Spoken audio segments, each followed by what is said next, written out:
मुनाजिर हसन साहब। सभापति जी, मैं आपके प्रति आभार प्रकट करता हूं कि आपने 2010 वक्फ अमेंडमेंट बिल पर मुझे बोलने का मौका दिया है।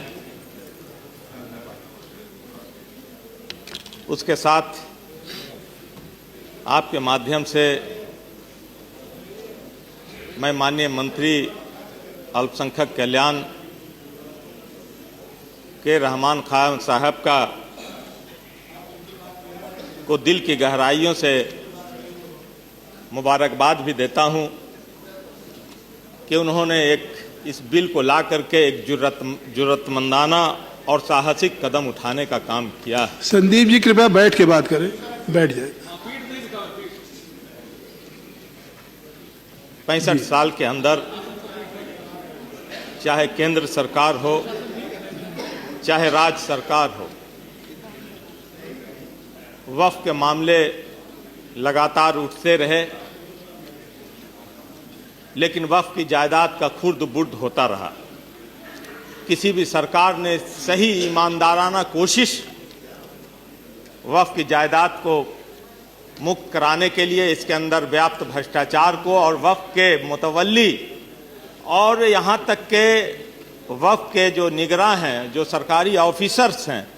उनके तालमेल से जो वक्फ के जायदाद का खुर्द बुर्द होता है, उन तमाम बातों का अजाला इस बिल के अंदर किया गया है,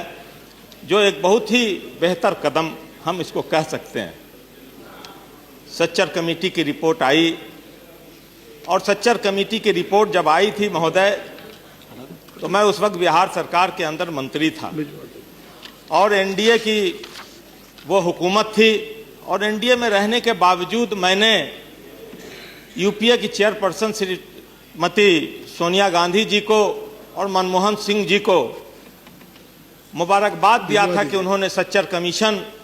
को पेश करने का काम ऐवान में किया है। और बेशक वो सच्चर कमीशन ने जो रिपोर्ट देने का काम किया था, वो हकीकत में हिंदुस्तान के मुसलमानों की सच्ची आइनेदारी और सही आईना दिखाने का काम सच्चर साहब ने किया था। वो एक तारीखी दस्तावेज है और शायद मुझको लगता है कि उसी से मुतासिर होकर के आपने इस बिल के अंदर जो बातें लाने की कोशिश की है, जिसको हम कह सकते हैं कि आपका एक और कि आपने न सिर्फ हुकूमत के ज़ोम में कि मैं मंत्री हूं और मैं सबसे ज़्यादा काबिल हूं, आपने अक़लियतों के जो डिफरेंट ऑर्गेनाइजेशन हैं, जो छोटे छोटे अदारे हैं, छोटे बड़े अदारे हैं, उन अदारों से भी आपने बात की, इसकी जानकारी हम लोगों को है और उन बातों को इसके अंदर शामिल करने की कोशिश की है। रहमान खान साहब, ये भी आपका एक मुस्तहसिन कदम है ताकि बाद में ये बिल बहुत ज़्यादा विवाद के घेरे में ना आए,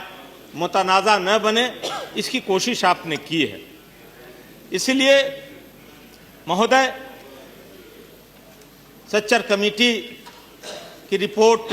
पर मुझको लगता है कि अगर कुछ थोड़ा बहुत यूपीए हुकूमत ने करके दिखाने का काम किया है, तो ये पहला मुझको लगता है कि एक साहसिक कदम आपका है।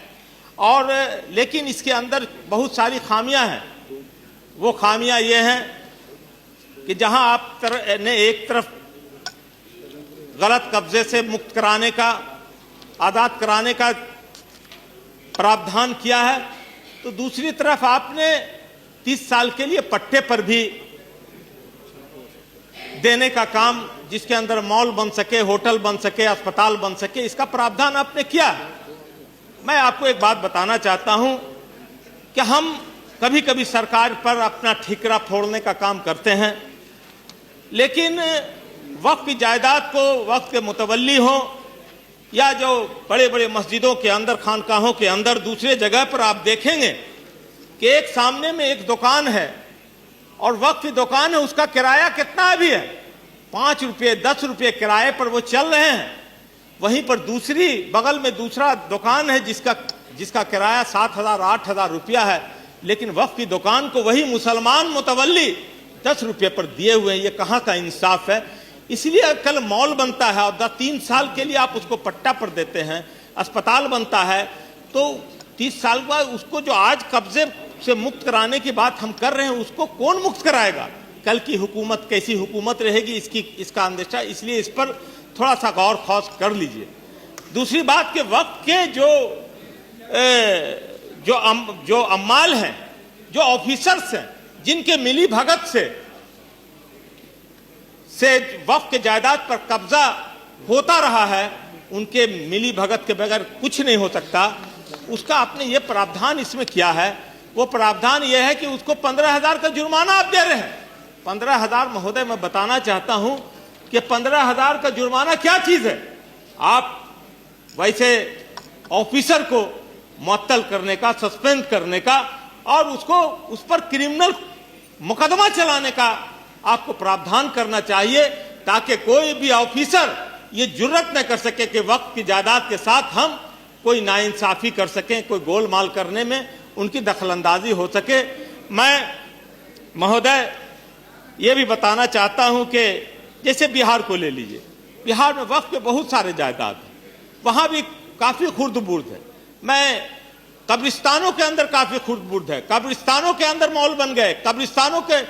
लेकिन मैं इस मामले में बिहार के माननीय मुख्यमंत्री नीतीश कुमार के प्रति आभार प्रकट करता हूं कि उनका एक कदम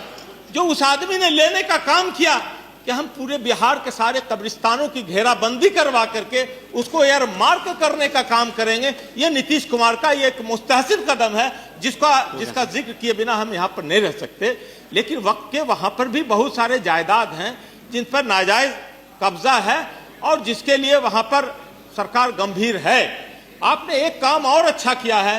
कि सेंट्रल वक्फ बोर्ड, जो सेंट्रल वक्फ काउंसिल जो एक राय दे सकती थी स्टेट वक्फ बोर्ड को, आपने उसको कानूनी दायरे में लाने का कोशिश किया है कि अब वो डायरेक्शन दे सकते हैं, उनको हुक्म दे सकते हैं और उनकी हुक्म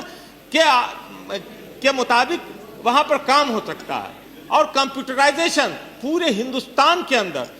60 लाख एकड़ जमीन है वक्फ बोर्ड के महोदय, 60 लाख एकड़ और 4.90 लाख वक्फ प्रॉपर्टी पूरे हिंदुस्तान के अंदर हैं, जिनकी कीमत हजारों लाख अरब में होगा, करोड़ की बात मैं नहीं कह रहा हूं। और जो हम रोना रोते हैं अकलियतों की बेचारगी का, बेसहारगी का, उनकी मुफलिसी का जो रोना हम इस सदन के अंदर दूसरे सदनों में रोने का काम करते हैं, हम ईमानदारी से मंत्री जी, अगर आप वक्फ की जायदाद को आप हासिल करवा करके उसको जिस तरह से कॉमर्शियलाइज और उसकी तजारतीकरण करने का उसको कारोबार में लगाने की बात आपने कही है, हम समझते हैं कि यहाँ के अकलियतों को, यहाँ के मुसलमानों को कहीं भीख मांगने के लिए जाने की जरूरत नहीं पड़ेगी। इस मौके पर 1 मिनट कह करके मैं अपनी बात खत्म करूंगा। जैसे देखिए देवबंद का वक्फ, देवबंद जो दुनिया का दूसरा आलमी और दीनी अदारा है महोदय, देवबंद के अंदर के वहां के उलमाए कराम को भी मैं इस मौके पर मुबारकबाद दूंगा कि उन्होंने एक साहसिक कदम ये उठाया कि वो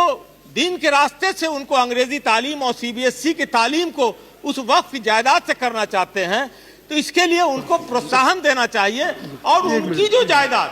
जो वहां पर काफी गासिबाना कब्जे में है उसको मुक्त कराने के लिए सरकार कोई ठोस कदम उठाएगी, मैं ऐसा उम्मीद करता हूं। और आगे ये बिल इस मुल्क के लिए और इस मुल्क के मुसलमानों के लिए फाले नेक साबित होगा, ऐसा हम उम्मीद करते हैं। इन्हीं अल्फाज के साथ बहुत बहुत शुक्रिया, बहुत बहुत शुक्रिया।